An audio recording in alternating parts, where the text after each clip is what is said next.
அஸ்ஸலாமு அலைக்கும். இன்றைக்கி சிம்பிளாக இருந்தாலும் ஒரு யூஸ்ஃபுல்லான வீடியோவோட தான் வந்திருக்கேன். ஒரு குட்டியாக ஒரு ஷாப்பிங் ஹாலு, அப்புறம் வீட்டில் நான் எப்படி ப்ரிப்ரேஷன்லாம் பண்ணுவேன், அது கூட ஒரு செஷ்வான் நூடுல்ஸ் ரெசிபியை கொடுத்துருக்கேன். இந்த வீடியோ கண்டிப்பாக உங்களுக்கு என்டர்டெயின்மெண்ட்டாக இருக்கும்னு நினைக்கிறேன். வீடியோ ஸ்கிப் பண்ணாமல் ஃபுல்லாக பாருங்கள். இப்போ வாங்க வீடியோக்குள்ளே போகலாம்.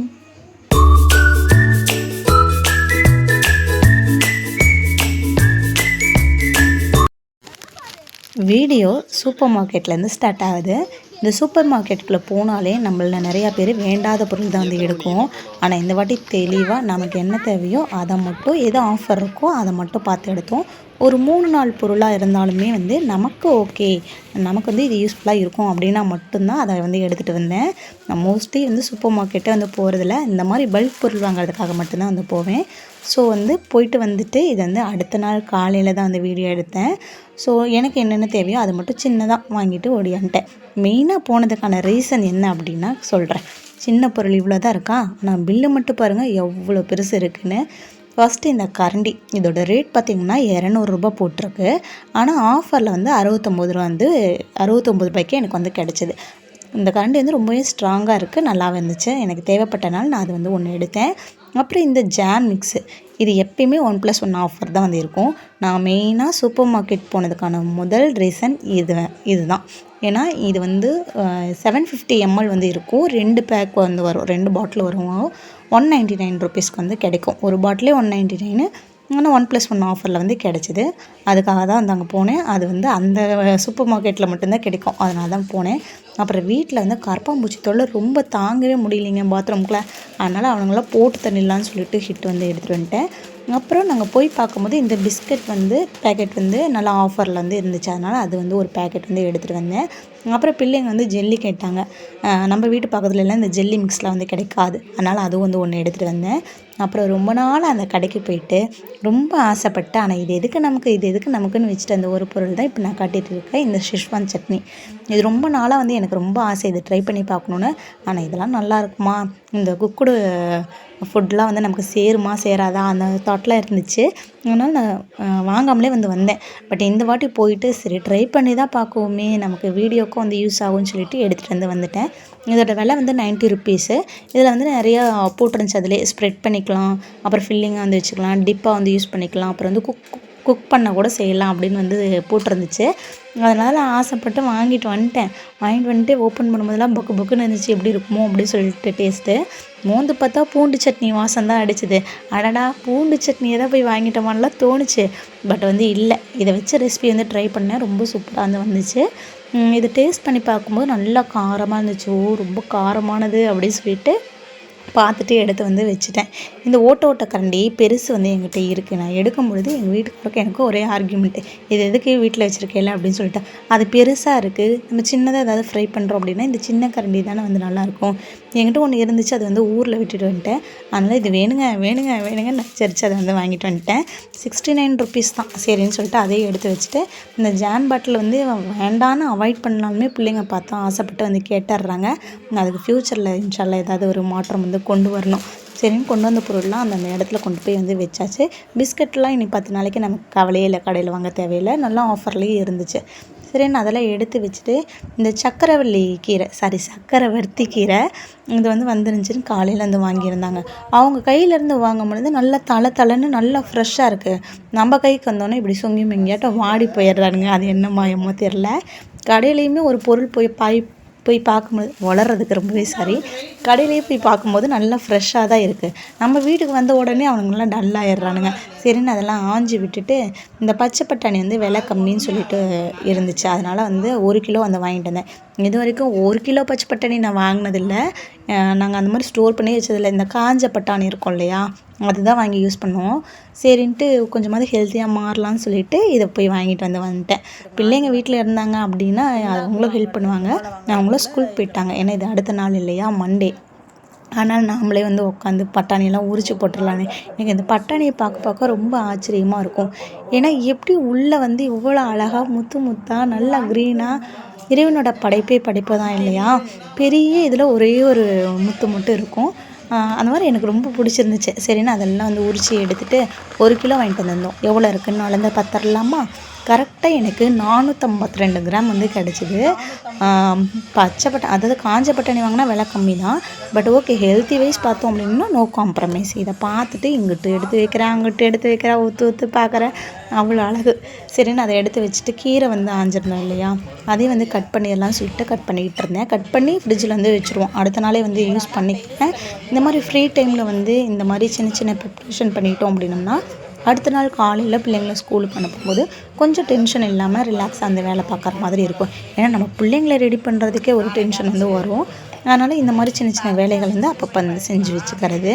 ஒரு சிஸ்டர் வந்து பழைய ஒரு வீடியோவில் வந்து ரொம்ப ஹம்பிளாக வந்து சொல்லியிருந்தாங்க, சிஸ்டர் பிளாஸ்டிக் கட்டிங் போர்டு வந்து யூஸ் பண்ணாதீங்க அப்படின்ட்டு. சிஸ்டர், நீங்கள் இந்த வீடியோ பார்த்தீங்க அப்படின்னா நான் அதில் வச்சு கட் பண்ணல, மேலே ஒரு சின்ன டைல்ஸ் கல் வச்சு தான் வந்து கட் பண்ணுறேன். இப்போ அதிகமாக அது வந்து யூஸ் பண்ணுறது இல்லை நீங்கள் சொன்னதுலேருந்து. ஸோ வந்து நான் இதை எப்போல்லாம் வந்து கட் பண்ண ஆரம்பிக்கணும் அப்போல்லாம் அந்த சிஸ்டர் வந்து எனக்கு ஞாபகத்துக்கு வந்து வந்திருக்காங்க. சரின்னு கீரையெல்லாம் கட் பண்ணிவிட்டு ஒரு பிளாஸ்டிக் பேக்கில் போட்டு மடித்து ஃப்ரிட்ஜில் கொண்டு வந்து வச்சுட்டேன். அவ்வளோதான், நாளைக்கு வந்து பொரியல் வேலை வந்து இல்லை, இதை வச்சு மேனேஜ் பண்ணிக்கலாம்னு சொல்லிட்டு ஒரு ஐடியா வந்து கிடச்சிரும். முன்னாடியே வந்து நம்ம வந்து ப்ரிப்ரேஷன் பண்ணி வச்சிட்டோம் அப்படின்னா அடுத்த நாள் என்ன சமைக்கிறதுன்னு காலையில் டென்ஷன் ஆக தேவையில்லை. மறுபடியும் உங்கள்கிட்ட வந்து பாருங்கள், பட்டாணியை காமிச்சிட்டு தான் கொண்டு போய் வந்து வைக்கிறேன். இது செஞ்சு முடித்த உடனே வந்து மருதாணி வைக்கணும் போல் ஆசை வந்துருச்சு. அதனால் மருதாணியும் கொஞ்சம் பிச்சுட்டு வந்தாரா பாப்பா, அதையும் ஆஞ்சிட்டு அதையும் அரைச்சி வச்சுக்கலான்னு சொல்லிட்டு அதையும் ஆய ஆரம்பிச்சிட்டேன். எங்கள் அம்மாவும் வந்து கீரை உருகிறதுக்கு மருதாணிக்கெலாம் வந்து ஆஞ்சி கொடுத்தாங்க, ஹெல்ப் பண்ணாங்க. எல்லாருமா சேர்ந்து செஞ்சோன்னு வச்சுக்கோங்களேன்.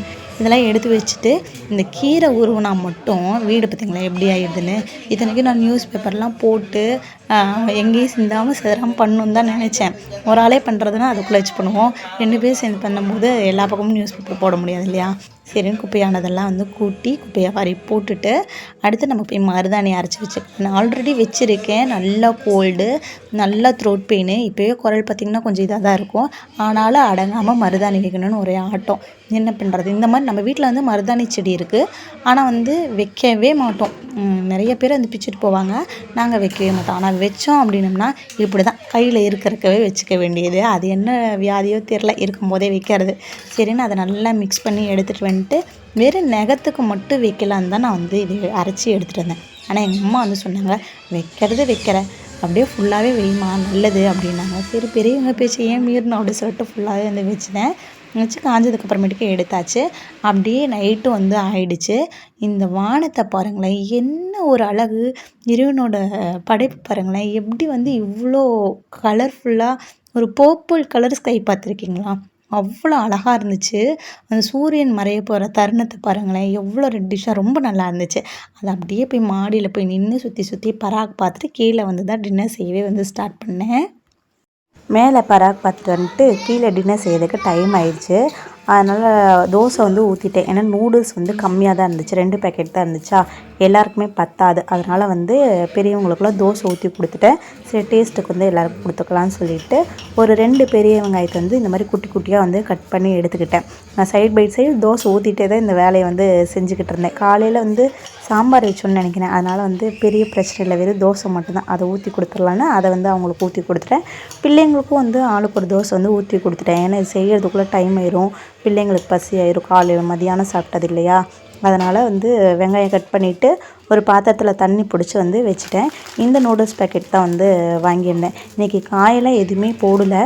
இதுக்குள்ளேயே வந்து ஒரு மசாலா பேக்கெட்டும் வந்து இருக்கும். அந்த மசாலா வந்து நல்லா டேஸ்ட்டாக இருக்கும். தண்ணி நல்லா கொதிச்சதுக்கப்புறமேட்டுக்கு 2 பேக்கெட் வந்து நூடுல்ஸ் வந்து போட்டுக்கிட்டேன். இது கூட கொஞ்சமாக வந்து உப்பு, கொஞ்சம் வந்து எண்ணெயும் சேர்த்திட்டு நல்லா மிக்ஸ் பண்ணிவிட்டு நல்லா வந்து குக் பண்ணி வந்து எடுத்துக்கலாம். ஒரு 15 நிமிஷம் ஆகும்னு வச்சுக்கோங்களேன், இது நல்லா வந்து குக் ஆகி வரதுக்கு. இதை நல்லா மிக்ஸ் பண்ணிவிட்டு சைட் பை சைட் நம்ம வேலையை பார்த்துட்டு மிக்ஸ் பண்ணேன். இந்த நூடுல்ஸ் ரெசிபி கண்டிப்பாக வந்து ட்ரை பண்ணுங்கள். அந்த சட்னியோட டேஸ்ட்டு செம்ம சூப்பராக இருந்துச்சு. இது நல்லா வெந்ததுக்கப்புறம் அது ஓரமாக எடுத்து வச்சுட்டு ஒரு பேனில் வந்து கொஞ்சமாக எண்ணெய் சேர்த்திட்டு கட் பண்ணி வச்சுருக்க வெங்காயத்தையும் இது கூட சேர்த்துட்டு நல்லா வந்து வதக்கி விட்டுக்கிறேன். வெங்காயம் வந்து ஓரளவுக்கு கலர் சேஞ்ச் ஆகி வந்ததுக்கப்புறமேட்டுக்கு ஒரு வீடியோ வந்து போட்டிருப்பேன், இஃப்தார் ப்ரிப்ரேஷன் சொல்லிட்டு. அதில் வந்து இந்த தக்காளி பேஸ்ட் வந்து ரெடி பண்ணி வச்சுருந்தேன். இது ரொம்ப ரொம்ப யூஸ்ஃபுல்லு. இப்போ வந்த உடனே டக்குன்னு வந்து ஃப்ரிட்ஜில் வந்து வச்சுருந்தேன். அதுலேருந்து ஒரு 1/2 பாட்டில் மட்டும் எடுத்துக்கிட்டேன். இது ஆல்ரெடி வந்து குக் பண்ணது தான், அதனால் வந்து ரொம்ப நேரம் வந்து வதக்கணும் அப்படின்லாம் வந்து அவசியம் கிடையாது. வெங்காயம் செவந்ததுக்கப்புறமேட்டுக்கு இந்த தக்காளி பேஸ்ட் 1/2 பாட்டில் வந்து ஊற்றிட்டு ஒரு அரை டீஸ்பூன் மட்டும் சோயா சாஸ் வந்து சேர்த்திருக்கேன். இது கூட வந்து ஒரு டீஸ்பூன் அளவுக்கு ரெட் சில்லி சாஸ் வந்து சேர்த்திருக்கேன். அது ஆப்ஷனல் தான், என்கிட்ட இருந்ததேன்னு வந்து சேர்த்திக்கிட்டேன். அப்புறம் இன்றைக்கி ஹீரோ இந்த ஷெஸ்வான் சட்னி தான், இவனை வச்சு தான் வந்து செய்ய போகிறோம். இது ஓப்பன் பண்ணிவிட்டு ஒரு 2 டேபிள் ஸ்பூன் அளவுக்கு வந்து இந்த சட்னி வந்து இதில் வந்து சேர்த்திருக்கேன். இது சேர்த்திட்டு நல்லா மிக்ஸ் பண்ணிக்கலாம். இதுலேயே உப்பு காரம் எல்லாமே சூப்பராக இருக்கும், நல்லா காரமாகவே இருக்கும். அதனால் நம்ம எக்ஸ்ட்ரா வந்து மிளகாத்தூள்லாம் போடணும் அப்படிங்கிற அவசியம் வந்து இல்லை. உப்பு மட்டும் நான் போட்டுக்கிட்டேன், ஏன்னா நூடுல்ஸ் நம்ம சேர்க்க போகிறோம் இல்லையா. இது நல்லா மிக்ஸ் பண்ணதுக்கப்புறமேட்டுக்கு வேக வச்சுருந்த நூடுல்ஸையும் இது கூட சேர்த்திட்டு நல்லா மிக்ஸ் பண்ணி வந்து விட்டுட்டேன். எக் வந்து ஸ்க்ராம்பிள் பண்ணி சேர்த்துக்கலாம். பட் எங்களுக்கு வந்து முட்டை இப்படி சேர்த்துனா தான் வந்து பிடிக்கும். இதெல்லாம் ஓரமாக இவனுங்களெல்லாம் ஒதுக்கி விட்டுட்டு நடுவில் கொஞ்சமாக அந்த எண்ணெய் சேர்த்துக்கலாம். வடைச்சட்டியோட எண்ணெய் ஊற்றுறேன்னு நினைக்க வேணாம். மதியானம் வந்து கத்திரிக்காய் வத்தல் வந்து பொரிச்சிருந்தேன், அந்த எண்ணெய் வேஸ்ட் பண்ண வேணான்னு அதில் வந்து சேர்த்திக்கிட்டேன். எண்ணெய் சேர்த்திட்டு ஒரு 4 முட்டை வந்து உடச்சி ஊற்றிட்டு முட்டைக்கு தேவையான உப்பு, மிளகுத்தூள், அந்த ஷெஸ்வான் சட்னி வந்து ஒரு அரை டீஸ்பூன் மட்டும் சேர்த்திட்டு நல்லா வந்து அடித்து விட்டுட்டு அதுக்கப்புறமேட்டுக்கு நம்ம நூடுல்ஸ் கூட வந்து நல்லா மிக்ஸ் பண்ணிக்கிறேன். இப்போ நம்ம ஃபஸ்ட்டு காட்டியிருந்தேன் இல்லையா, இந்த நூடுல்ஸ் பேக்கெட் கூடயே வந்து வர மசாலா, அதுலேருந்து ஒரு பேக்கெட் மட்டும் சேர்த்திட்டு நல்லா மிக்ஸ் பண்ணிவிட்டு கடைசியாக வந்து கொத்தமல்லி தழை வந்து தூவிக்குங்க. தூவிட்டு மிக்ஸ் பண்ணிவிட்டு இறக்கிட்டோம் அப்படின்னோம்னா சூப்பர் டேஸ்ட்டாக ஷெஸ்வான் நூடுல்ஸ் வந்து ரெடி ஆயிடுச்சு. இது நிஜமாகவே ரொம்ப நல்லா இருந்துச்சு. எங்கள் வீட்டில் எல்லாருக்குமே இதோட டேஸ்ட் வந்து ரொம்ப ரொம்ப பிடிச்சிருந்துச்சு. ஆனால் என்ன 2 பேக்கெட் தான் நூடுல்ஸ் வந்து இருந்துச்சு.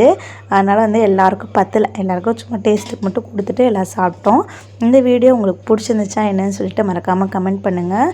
வீடியோ வந்து உங்களுக்கு ஓரளவுக்காவது என்டர்டெயினாக கொடுத்துருப்பேன் அப்படின்னு வந்து நினைக்கிறேன். வீடியோ உங்களுக்கு பிடிச்சிருந்துச்சு அப்படின்னா, இப்போ தான் ஃபஸ்ட் டைம் நம்ம சேனல் பார்க்குறீங்கன்னா ஒரு லைக் பண்ணிவிட்டு நம்ம சேனலை வந்து சப்ஸ்கிரைப் பண்ணி வச்சுக்கோங்க. அடுத்தடுத்து உங்களுக்கு கொஞ்சம் யூஸ்ஃபுல்லாக இருக்கிற மாதிரி வீடியோ கொடுக்குறேன். அது வரைக்கும் இருக்கிற வரைக்கும் சந்தோஷமாக இருப்போம். நம்ம கூட இருக்கிறவங்களே சந்தோஷமாக வச்சுப்போம். பாய், அஸ்ஸலாமு அலைக்கும்.